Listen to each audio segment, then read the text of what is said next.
This government, as promised, has maintained the closest surveillance of the Soviet military buildup on the island of Cuba.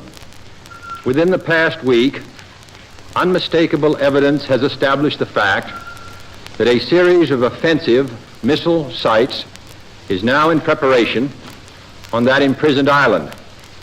The purpose of these bases can be none other than to provide a nuclear strike capability against the Western Hemisphere. The characteristic of these new missile sites indicate two distinct types of installations. Several of them include medium-range ballistic missiles capable of carrying a nuclear warhead for a distance of more than 1,000 nautical miles. Each of these missiles, in short, is capable of striking Washington, D.C., the Panama Canal, Cape Canaveral, Mexico City, or any other city in the southeastern part of the United States, in Central America, or in the Caribbean area.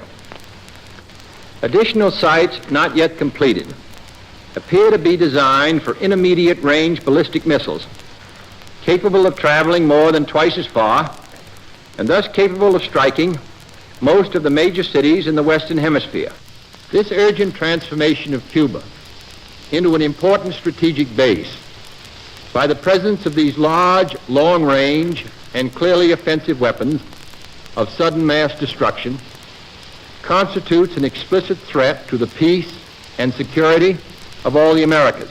The Soviet government publicly stated on September 11th that, and I quote, "The armaments and military equipment sent to Cuba are designed exclusively for defensive purposes," unquote. That there is, and I quote the Soviet government, "there is no need for the Soviet government to shift its weapons for a retaliatory blow to any other country, for instance, Cuba," unquote. And that, and I quote the government, "the Soviet Union has so powerful rockets to carry these nuclear warheads that there is no need to search for sites for them beyond the boundaries of the Soviet Union," unquote. That statement was false.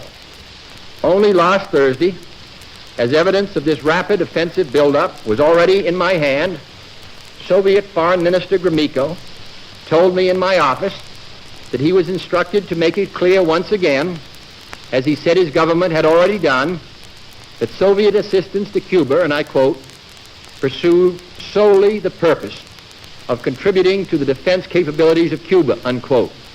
That, and I quote him, "training by Soviet specialists of Cuban nationals in handling defensive armaments was by no means offensive. And that if it were otherwise," Mr. Gromyko went on, "the Soviet government would never become involved in rendering such assistance," unquote. That statement also was false. The 1930s taught us a clear lesson. Aggressive conduct, if allowed to go unchecked and unchallenged, ultimately leads to war. This nation is opposed to war. We are also true to our word. Our unswerving objective, therefore, must be to prevent the use of these missiles against this or any other country, and to secure their withdrawal or elimination from the Western Hemisphere.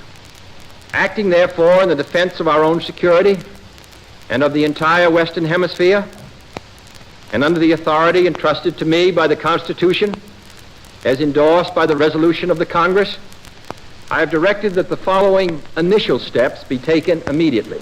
To halt this offensive buildup, a strict quarantine on all offensive military equipment under shipment to Cuba is being initiated.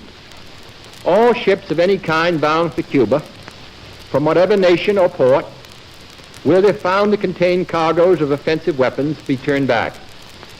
This quarantine will be extended, if needed, to other types of cargo and carriers. It shall be the policy of this nation to regard any nuclear missile launched from Cuba against any nation in the Western Hemisphere as an attack by the Soviet Union on the United States, requiring a full retaliatory response upon the Soviet Union. I call upon Chairman Khrushchev to halt and eliminate this clandestine, reckless, and provocative threat to world peace. Let no one doubt that this is a difficult and dangerous effort on which we have set out. No one can foresee precisely what course it will take, or what costs or casualties will be incurred. The cost of freedom is always high, but Americans have always paid it. And one path we shall never choose, and that is the path of surrender or submission.